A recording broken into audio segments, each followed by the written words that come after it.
j'espère que vous allez bien. On se retrouve aujourd'hui pour une nouvelle vidéo YouTube.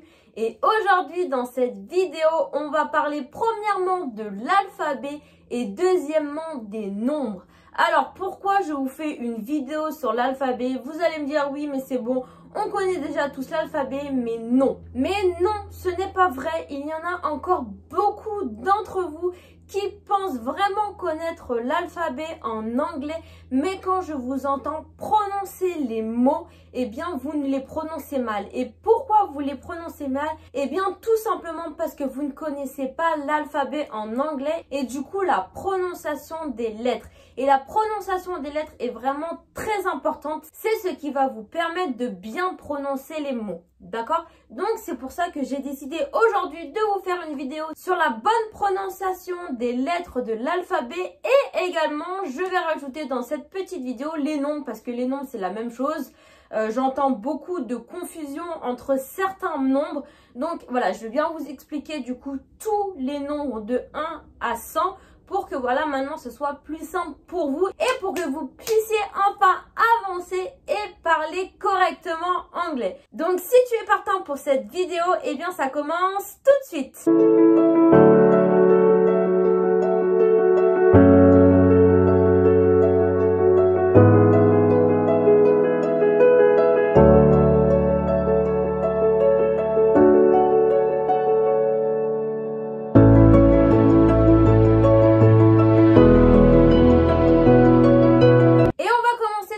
Cette vidéo avec l'alphabet. Donc, on va voir dans cette vidéo comment bien prononcer les lettres de l'alphabet en anglais. Donc, on va commencer avec les premières lettres. Donc, A.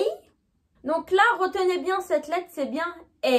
Souvent, justement, en anglais, on utilise cette préposition, la préposition A. Par exemple, si je veux dire un vélo, eh bien, je veux dire a bicycle. Mais souvent, j'entends des personnes me dire a bicycle.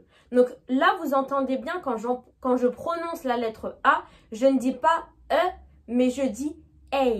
D'accord? Donc si je veux dire un vélo, je ne vais pas dire a bicycle, mais je veux dire a bicycle. D'accord? Donc là, voilà. Déjà, la première lettre de l'alphabet, déjà, j'entends beaucoup d'erreurs par rapport à ça. D'accord? Donc, retenez bien que le A, on ne dit pas E, mais on dit A. Donc, je ne dis pas a bicycle, mais je dis a bicycle. Donc, retenez bien ça, A. Ensuite, on a B, C, D, I. Donc, la pause. Là, on va étudier cette lettre. La lettre E, en anglais, on la dit bien I. D'accord? Vous trompez pas avec la lettre I. En français, I, donc c'est pour la lettre I. Sauf que en anglais, I, c'est pour la lettre E. D'accord? Donc, quand vous entendez le son I dans un mot, c'est que vous devez utiliser le E. D'accord? Mais attention, parce que ça, c'est vraiment très traître.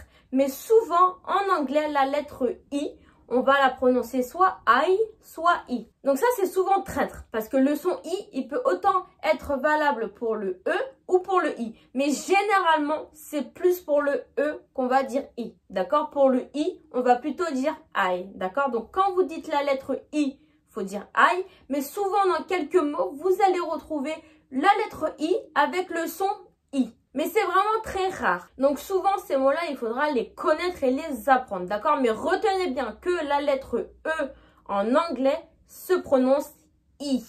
Ensuite, on a F, G. Donc là, G, c'est comme si vous avez la lettre J à la place de la lettre G. D'accord? Et comme si vous avez un D devant le J. D, J, I. G. Donc, pour prononcer la lettre G, vous devez le prononcer D, J, I. G. D'accord? Ensuite, on a H, I. Donc là, je reviens sur mon I, que je ne prononce pas I, mais je prononce bien I. Et dans 90% de mes mots, la lettre I, je vais devoir la prononcer I.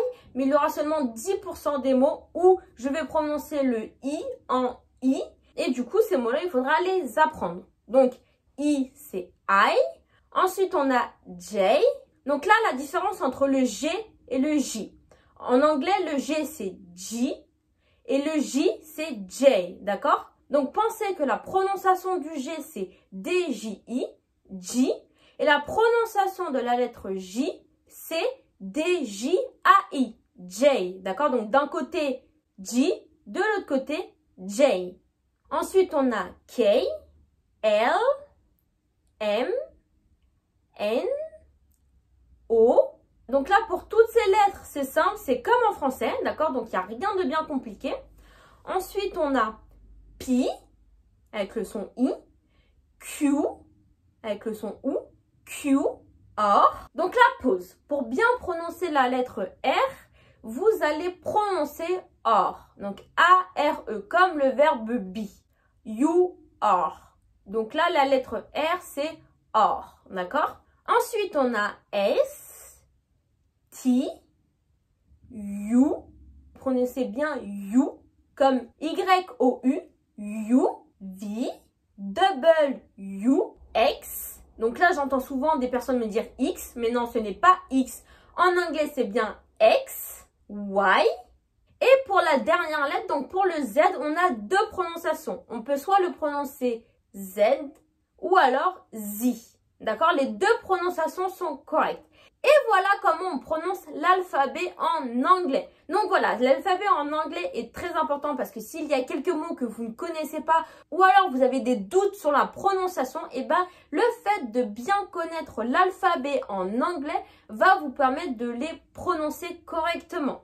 Et également, si vous parlez avec un Américain ou un Anglais et que celui-ci vous dit un mot que vous ne connaissez pas, eh bien, vous pouvez tout simplement lui demander de l'épeler, d'accord? Donc, peut-être que la prononciation, vous n'allez pas la comprendre, mais que quand vous allez voir le mot écrit, vous allez le comprendre. Donc, pour pouvoir lui demander de l'épeler, il faut que vous connaissiez l'alphabet. Parce que si vous dit les lettres de l'alphabet et que vous ne les connaissez pas, eh bien, vous n'allez pas comprendre, d'accord? Donc voilà, donc si vous demandez à quelqu'un de vous épeler un mot en anglais, au moins le fait de connaître l'alphabet en anglais va vous permettre de comprendre les lettres et de pouvoir imaginer le mot en anglais dans votre tête. Et voilà pour l'alphabet. Maintenant, on va passer aux nombres, d'accord? Donc comment on va pouvoir dire les nombres en anglais? Donc là, on va commencer avec les chiffres. Donc c'est parti. On a premièrement 1, 2, 3. Donc là, pour le 3, n'oubliez pas de mettre votre langue entre vos dents pour bien prononcer le TH et pas me dire tri, parce que tri n'est pas le 3, mais c'est bien un arbre. D'accord? Vous savez qu'en anglais, un arbre, on dit a tree. Donc, si vous me dites tri, on va pas comprendre 3, mais on va comprendre que vous parlez d'un arbre. Donc, ne dites pas tri, mais dites bien 3. D'accord? Entendez bien la différence entre les deux. Tri, un arbre, 3, 3. Ensuite, on a 4, 5, 6, 7, 8, 9, 10. Donc là, normalement, je pense que c'est bon de 1 à 10. Tout le monde connaît les nombres. Ensuite, c'est là que ça va se corser. On va continuer avec 11. Donc là, mon E, je l'ai bien prononcé I. Vous vous rappelez que le E, c'est I. Donc, je ne dis pas 11, mais je dis bien 11. Ensuite, on a 12. Ensuite, on a 13. Je mets bien ma langue entre mes dents. 13. Voilà, donc on va s'arrêter là. Donc là, c'est simple. Vous avez juste à retenir 11, 12, 13 parce qu'après, la suite, ça va être toujours la même chose, d'accord? Donc, retenez bien que 11, 11, 12, 12, 13, 13. D'accord? Et ensuite, ça va être simple parce que ça va être la même chose. Vous allez reprendre le chiffre et ensuite, vous allez juste rajouter teen à la fin. 14, 15, 16, 17, 18, 19. Donc, retenez bien que pour tous les nombres de 14 jusqu'à 19, vous reprenez le chiffre et ensuite, vous rajoutez teen à la fin. D'accord? 14, 15, etc., etc. Ensuite, pour 20, on a 20.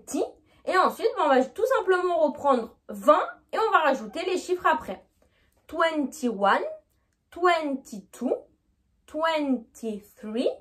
23, 24, 25, 26, 27, 29. Maintenant, ça va changer, d'accord? Pour pouvoir pouvoir dire 30, 40, 50, 60, etc., etc. Vous allez reprendre du coup les nombres, d'accord? Et à la fin, au lieu de rajouter teen, on va rajouter t. Ce qui va nous donner donc 30, 40, 50, 60, 70, 80, 90. D'accord? Donc voilà, c'est exactement la même chose que pour les nombres de 10 à 20. Sauf que à la place de mettre teen, on va rajouter t. D'accord? Donc ça, attention à la prononciation, parce que ça, c'est vraiment très important. Quand vous voulez parler, ou même si vous voulez acheter quelque chose, qu'on vous demande un prix, et que vous dites 40 au lieu de 14, bah la personne, elle va dire, bah non, 40, c'est trop cher pour moi, j'achète pas. Alors que de base, le prix était 14. Donc ça, c'est très important. D'accord? Ne vous trompez pas entre les deux. Si vous rajoutez teen à la fin, c'est que vous parlez en dizaines. Si vous mettez TY à la fin, c'est que vous dites 30, 40, 50, 60, etc., etc. D'accord? Donc, ne vous trompez pas entre les deux, s'il vous plaît. Une dernière chose aussi, souvent j'entends des personnes me dire 3 ou 3T. D'accord? Parce que du coup, comme pour les autres, on utilise du coup le chiffre et ensuite on met juste teen ou t. Et bah du coup, pour 30 et 13, souvent vous me faites la même chose. Mais attention parce qu'on n'utilise pas 3 pour 13 et 30. D'accord? Donc, pour dire 3, on dit bien 3. Mais pour dire 13, on ne va pas dire 13, mais on va dire 13. D'accord?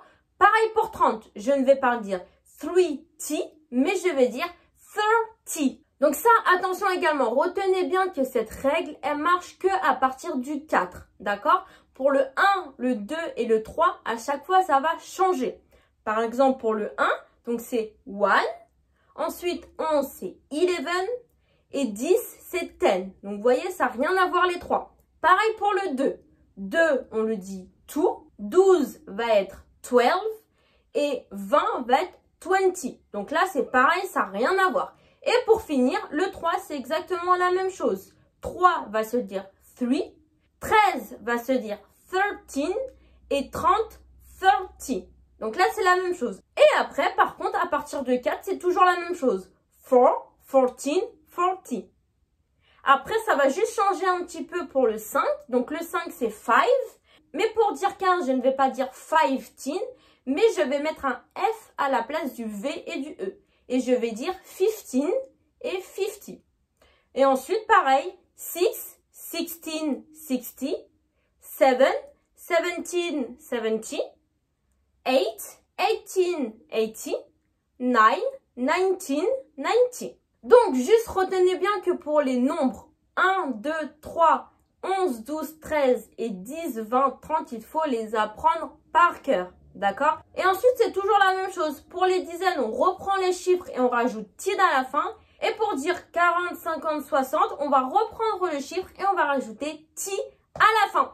Et voilà, c'est tout pour cette petite vidéo YouTube. Donc, je sais que dit comme ça, le titre, on va apprendre aujourd'hui l'alphabet et les nombres. Ça paraît un petit peu débutant et pour des personnes qui ne connaissent rien en anglais. Mais voilà, cette vidéo était vraiment très importante et il fallait vraiment que je la fasse. Donc, j'espère que cette vidéo a pu vous en apprendre énormément. Et voilà, donc je vous laisse maintenant vous entraîner à dire l'alphabet et les nombres. Et on se dit à la semaine prochaine pour la prochaine vidéo. Ciao, ciao!